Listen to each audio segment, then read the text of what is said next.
Passez une belle soirée, on se retrouve demain.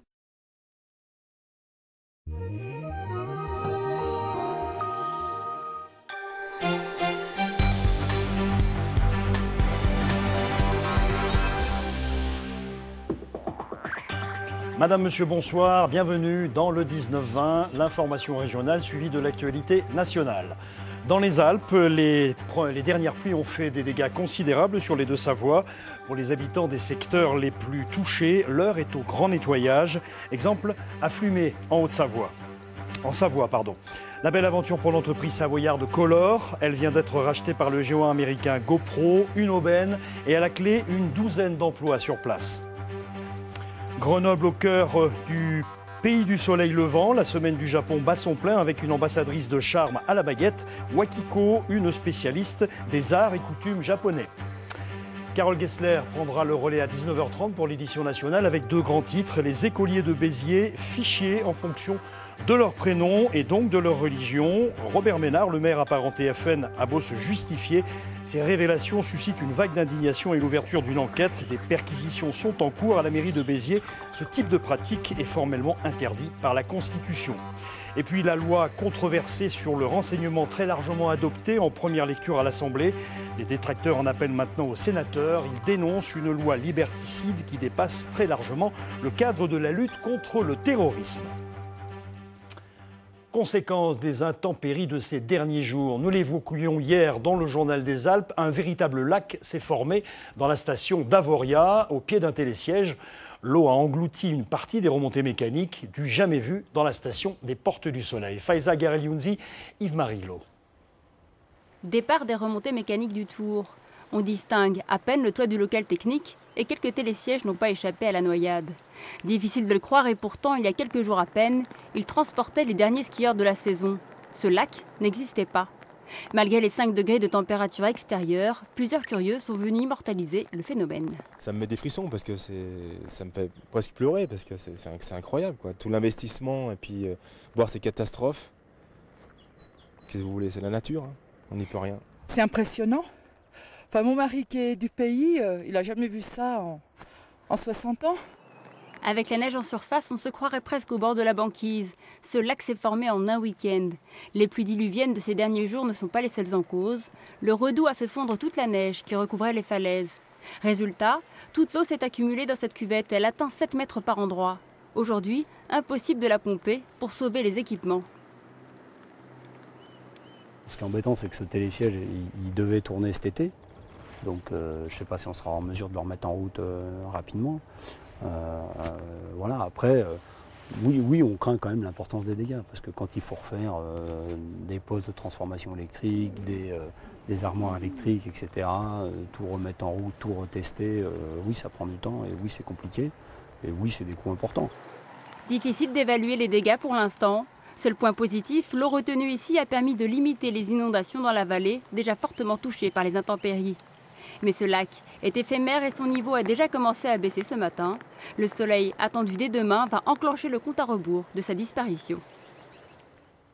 Et vous l'avez entendu, en Savoie comme en Haute-Savoie, la décrue a commencé tout doucement aujourd'hui. Pour les habitants et les pouvoirs publics, l'heure est au bilan des dégâts causés par ces inondations. Exemple à la base de loisirs de Flumet qui avait complètement disparu sous les eaux. Bernard Portugal, Dominique Semet.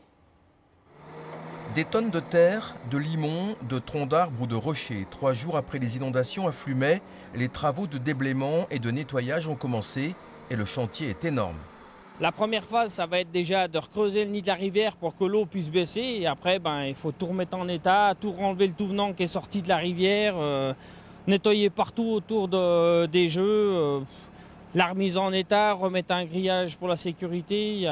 Et puis, je ne connaîtrai pas tout ce qu'il y aura à faire, quoi. Il y a énormément de travail. Samedi dernier, c'est cette rivière, l'Arondine, d'ordinaire très calme, qui a débordé en raison des pluies diluviennes. Il y a plus de 50 ans que cela n'était pas arrivé.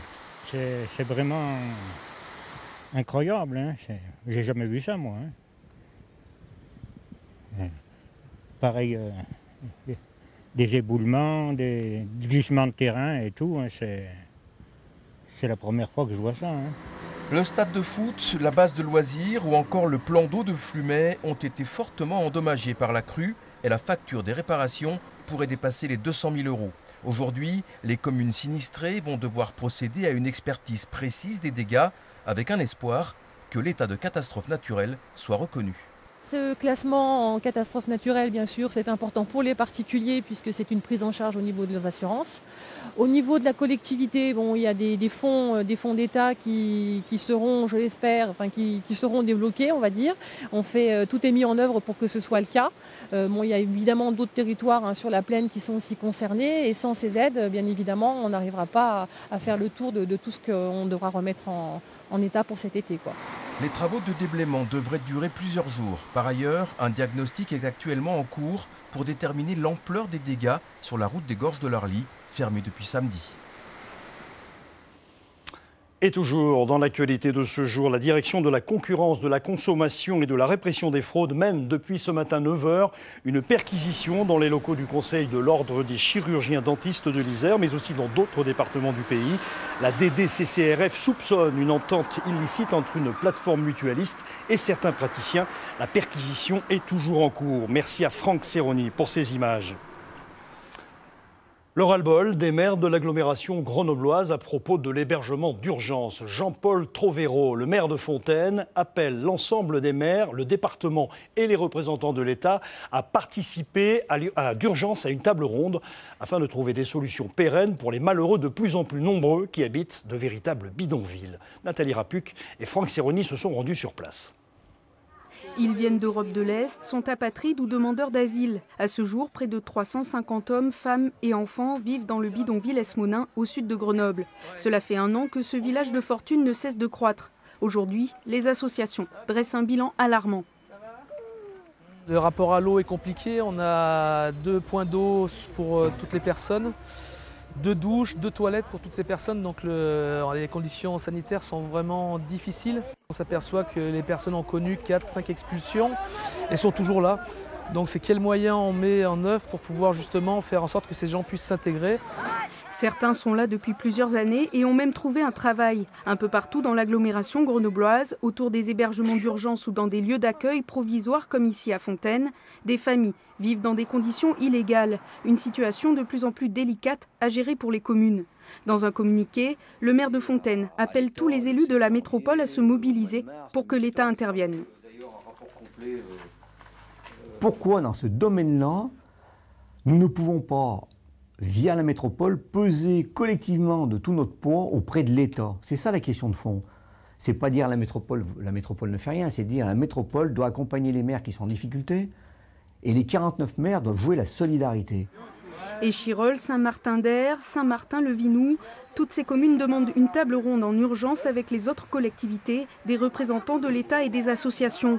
La préfecture et la métropole n'ont quant à elles pas donné suite à nos sollicitations. En Isère toujours, la Chambre régionale des comptes épingle la commune de Crolles. Si sa gestion est jugée globalement satisfaisante, l'absentéisme des agents titulaires de la ville est pratiquement 2 fois supérieur à la moyenne nationale. Dossier à découvrir sur notre site alpes.france3.fr. Une success story à l'américaine maintenant. Basée à Montmélian en Savoie, l'entreprise Color, spécialisée dans l'image à 360 degrés, a séduit le géant californien de la caméra embarquée GoPro. Une alliance visiblement pleine de promesses, d'après Claudine Longhi et Bernard et Frédéric Pasquette. L'image à 360 degrés. Depuis 10 ans, l'entreprise Color crée et développe des logiciels pour réaliser des panoramas, des visites virtuelles et des vidéos. Et ce savoir-faire vient d'être repéré par le spécialiste de la caméra embarquée GoPro. Pour les Savoyards, qui utilisaient déjà ces mini-caméras pour concrétiser leurs produits, c'est plus qu'une reconnaissance. Un groupe américain de cette envergure, avec cette notoriété, va nous donner le pouvoir qui nous manquait, l'argent qui nous manquait pour pouvoir mener notre vision jusqu'au bout du chemin qu'on voulions faire. Et c'est vraiment ceci. Il nous apporte la puissance marketing et un vrai savoir-faire technologique. Nous ne savons pas fabriquer des caméras, ce sont les meilleures caméras au monde. Par contre, nous savions faire les bons logiciels et eux n'avaient pas cette connaissance-là. Ce rapprochement est donc complètement naturel. Depuis sa création en 2004, Color est en croissance de 30 à 60% chaque année avec un chiffre d'affaires de 2 millions d'euros. L'entreprise compte aujourd'hui 29 personnes, Des salariés qui accueillent la nouvelle de l'alliance américaine avec sérénité. La synergie entre les deux entreprises est telle que je perçois vraiment ça comme une opportunité et comme un tremplin pour Color. Et non pas comme quelque chose qui devrait nous faire souci. Ici, nous avons un média immersif, c'est la ville de Dubaï, capturé à 360 degrés, et ben on voit tout, du sol au plafond. C'est ça la vidéo à 360. On a vraiment toutes les possibilités qui permettent même d'avoir ce genre de vue assez exceptionnel. Le média immersif, c'est l'avenir, l'ouverture du champ des possibles. Color battra donc bientôt pavillon américain, mais reste basé à Montmélian. À court terme, cette alliance avec GoPro, c'est aussi la promesse de 12 embauches en Savoie. Et l'on reparle du séisme au Népal avec pour invité ce soir John Diska de l'association SOS Attitude. Alors vous rentrez tout juste du Népal, hein, vous avez atterri en France vers 17 h. Vos équipes sont toujours en place là-bas. Vous avez pu acheminer une centaine de tentes. Quel était à la base l'objet de votre mission ? Tout simplement arriver le plus rapidement possible sur les lieux sinistrés pour effectuer une évaluation de terrain et en même temps assurer la mise à l'abri d'une centaine de familles à l'origine dans des villages isolés au nord de Katmandou. Ce sont des villages qui sont à quelle distance à peu près de la capitale et comment sont-ils accessibles? C'est compliqué d'aller jusque là-bas? Je dirais que c'est à peu près 80 km, mais au Népal, ça fait 5-6 heures et souvent sur des pistes inaccessibles pour la plupart des villages, par la route en tout cas, et nous avons nous-mêmes monté avec des porteurs nos équipements. Alors, comment vivent les gens là-bas après ce séisme? Dans quelles conditions? Est-ce qu'ils souffrent de quoi? De faim, de soif, de froid? Je dirais qu'il y a deux grandes parties, Katmandou et ensuite en dehors de Katmandou. Et en dehors de Katmandou, c'est deux choses essentielles, tout le monde le dit, c'est l'abri et les couvertures contre le froid la nuit. On voit vos images. Là, c'est de quel village il s'agit? Ça, c'est en fin de compte, ce sont des camps spontanés à Katmandou. Lorsque nous sommes arrivés, nous avons effectivement vu beaucoup de personnes dehors, soit parce qu'ils avaient perdu leur maison, soit parce qu'ils avaient peur de rester dans la leur en cas de nouvelles répliques. Est-ce que les dons arrivent finalement sur place? Ça a été compliqué au départ, beaucoup d'ONG également sur place. Est-ce que les dons sont acheminés au bon endroit, j'allais dire? Oui, toutes les ressources sont arrivées maintenant, arrivent en tout cas sur Katmandou. La difficulté majeure étant l'acheminement sur les zones sinistrées. Comme je dis simplement, pour faire 100 km par la route, il faut compter 5, 6, 7 heures, si ce n'est plus. Et je pense que ça va être une des difficultés majeures pour les ONG, c'est avoir accès à des endroits qui sont très difficiles d'accès. Est-ce qu'il y a encore aujourd'hui des répliques du séisme? Vous les avez senties, vous? Tous les jours, oui, effectivement. Ce n'est pas de la même échelle, 7,6, mais tous les jours, on a quelque chose, on le sent. Tout le monde craigne qu'il y ait d'autres répliques de plus forte magnitude. Mais la vie reprend et les personnes à Katmandou notamment, j'y étais hier en fin de journée, je suis parti ce matin, on voit de moins en moins de camps spontanés, les gens reprennent confiance, sont dans leur maison et les camps que vous avez vus tout à l'heure se vident. Merci à vous, John Diska. Je rappelle donc que vous êtes sur place encore pour un certain nombre de temps, j'imagine encore plusieurs mois là-bas. Je pense au moins un mois, peut-être deux, vu l'ampleur des dégâts. Merci à vous d'être venu ici nous parler de cette aide humanitaire là-bas au Népal. L'aide humanitaire, on en parle. On continue à en parler avec Aurélie Massé dans la rubrique Entre nous. Bonsoir Aurélie. Bonsoir. Alors des nouvelles justement d'une association dont nous avons déjà parlé dans cette chronique. Il s'agit d'Électriciens sans frontières. On connaît mal en fait. Oui, on vous a déjà parlé d'eux à travers des reportages. Ce sont des électriciens bénévoles qui interviennent dans le monde entier lors de catastrophes. Et là, justement, ils sont au Népal, à Katmandou, pour aider eux aussi les populations sinistrées. Ils électrifient des hôpitaux, ils éclairent des zones de recherche. Et puis, en parallèle, ils vont évaluer les besoins sur place pour rétablir le courant dans les lieux de vie, par exemple des lieux où l'on distribue de la nourriture. Ils ont acheminé là-bas plusieurs palettes d'équipements et leur travail va sans doute durer plusieurs semaines.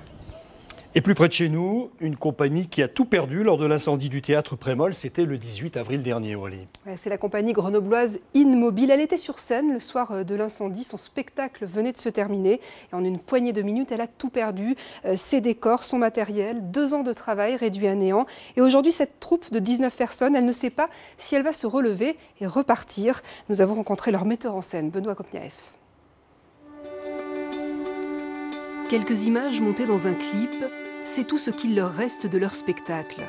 Un spectacle qui parlait de la vie, celle de personnes rencontrées au Secours populaire de l'Isère et que la compagnie Immobile avait associée à ce projet artistique.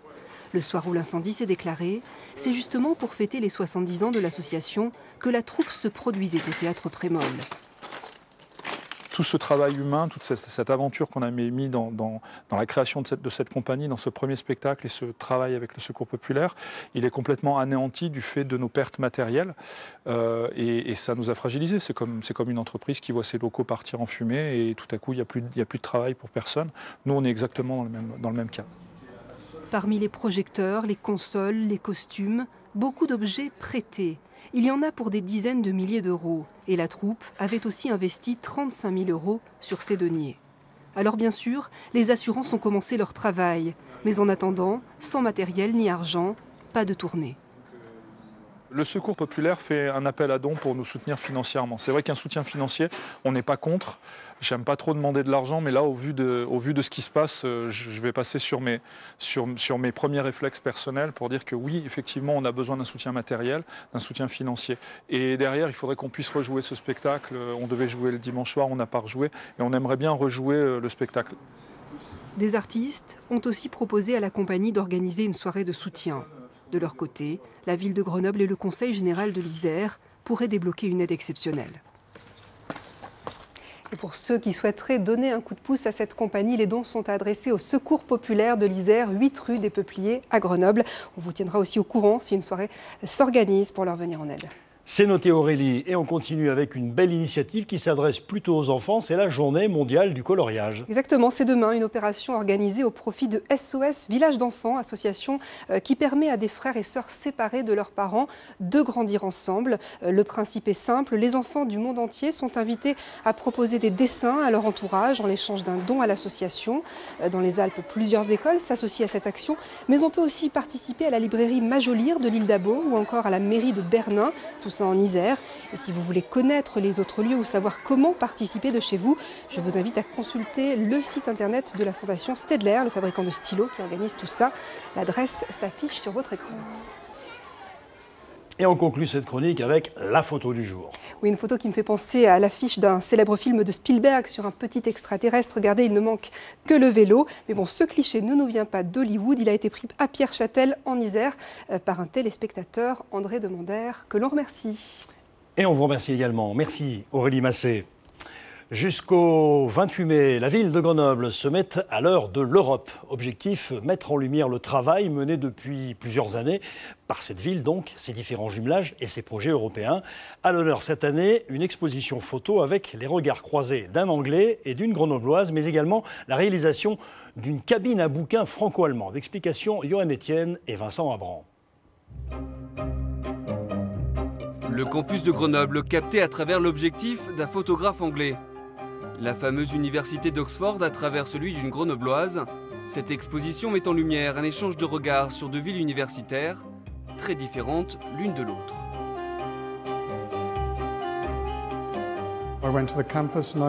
La première fois que je suis venu sur le campus de Grenoble, je l'ai trouvé très différent de celui d'Oxford.